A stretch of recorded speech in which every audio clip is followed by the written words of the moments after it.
Welcome back. The Democratic Alliance is calling on President Cyril Ramaphosa to find the perpetrators following a poisoning incident involving outgoing Eskom CEO Andre de Ruyter. According to reports, de Ruyter drank a cup of coffee laced with cyanide shortly after handing in his resignation last month. That incident has been widely condemned, with opposition parties calling for the immediate arrest of those behind it. The DA spokesperson for public enterprises, Ghaleb Cachalia, joins us for more on the story this morning. Ghaleb, good morning. Great to see you. I mean, suffice to say that this is a shocking incident that perhaps isn't being treated as such. Well, we live in shocking times. I mean, it's not just within Eskom, it's within our universities, it's within the realm of whistleblowers, and, you know, the deaths of councillors don't even get reported. Where are we heading to when we behave like this? I mean, as you say, these are shocking incidents, and these are shocking times. It brings to mind what Ghaleb Cachalia, the minerals minister, had to say about how he believed Andre de Ruyter was dealing with the crisis at Eskom. He said instead of fixing the issues within Eskom, de Ruyter is more interested, I'm paraphrasing here, in policing. But this goes to show that perhaps that was the right way to go.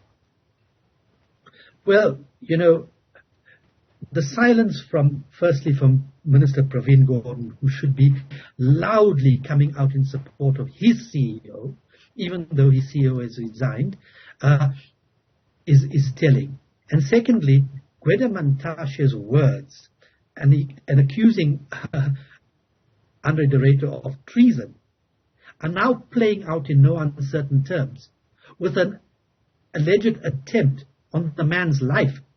There was a bomb threat on the COO, Jan Oberholzer's life. I mean, really, what are we dealing with here? The factions in the ANC are busy fighting, and the spillover is damaging our utility and threatening people's lives. That is an untoward reality which we cannot live with. When we don't have any lights, when we don't have any solutions to Eskom, and when the solutions put forward are ignored. It was in mid-December where Ghaleb Cachalia, according to one article, launched a scathing attack on Eskom and Andre de Ruyter, accusing him and the utility of, quote-unquote, actively agitating for the overthrow of the states. And he says that's because they're allowing load shedding to continue. I mean, both of these things can be true, right? We need to get to the bottom of load shedding. No one can deny that. The impact on our economy is catastrophic.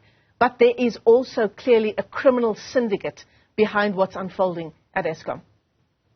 There are a number of criminal syndicates. There's the coal mafia. There are a number of people who've been put into positions which they don't have to be.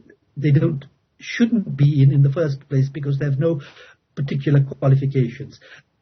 Those people are in some way responsible for the parlous state that Eskom finds itself in now. Now, many of those people are are creating additional opportunities for themselves to come and fix things because they create the problems to fix. So they break things for the problems to be fixed. And when people try to remedy the situation, it's called treasonous. When people try to police the situation, there's uproar about it. And why is this the case? Because there are particular factions, and you can talk till you're blue in the face about cleaning Eskom with a new broom. But if you have created the mess and the factions that exist there, how are you going to do so unless you allow the CEO and his team unfettered space to deal with these issues? And we have put forward particular solutions to that in terms of a state of disaster, which I've spoken about ad nauseum. But it falls on deaf ears because the party has other agendas. Unity is more important for the ANC than keeping the lights on. Look, the issue of load shedding was on the President's agenda in the January 8th statement that was delivered at the party's 111th birthday celebrations yesterday. But as you say, Ghaleb, is it just a case of paying lip service? the President has been saying this for 10 years. He set up task teams. He was responsible in chief for dealing with these issues. And for 10 years he has failed and got us to this particular state. Now, on the 111th anniversary of the party, he says the same thing. We will fix it. You know, it will snow today before he does. Yeah. I'm as speechless as you are, and I'm sure our viewers are as well, if we think about just the impact of load shedding on the South African economy. I forget what the figure is, but it's billions of rands lost to our economy with every single stage of load shedding, countless businesses that are just unable to survive. And yet we're being told that load shedding is with us at least for the next 2 years. At least for the next 2 years. Load shedding will continue until I die. I give you that in blood, unless this thing is fixed. And there is nothing on paper in terms of plans or in action which shows to me or to ordinary South Africans or to business with transparency what is being done to achieve what. This is ridiculous.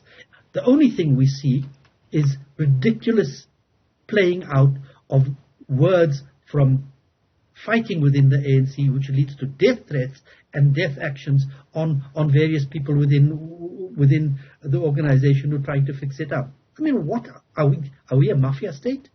Mm.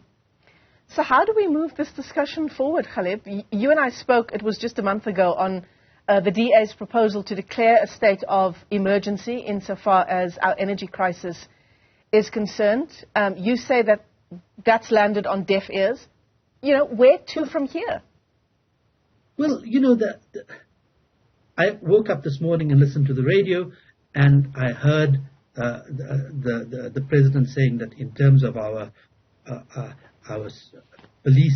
policing and security issues, they're going to institute specialized crime units that deal with specialized issues like cable theft and so on and so forth. Now, this is what the DA has been saying for a long while. And similarly, I hope that before it's too late, they implement or take on board what we've been saying, or say why they don't wish to pursue that particular line of action and what they are going to put forward instead. The country needs to hear this before the lights go out. Yeah, and permanently. Ghaleb Cachalia, let me thank you for your time this morning. The DA's Ghaleb Cachalia commenting on a whole range of issues insofar as load shedding is concerned, and of course the one in the headlines is the apparent attempted murder, attempted poisoning of outgoing Eskom CEO Andre de Ruyter.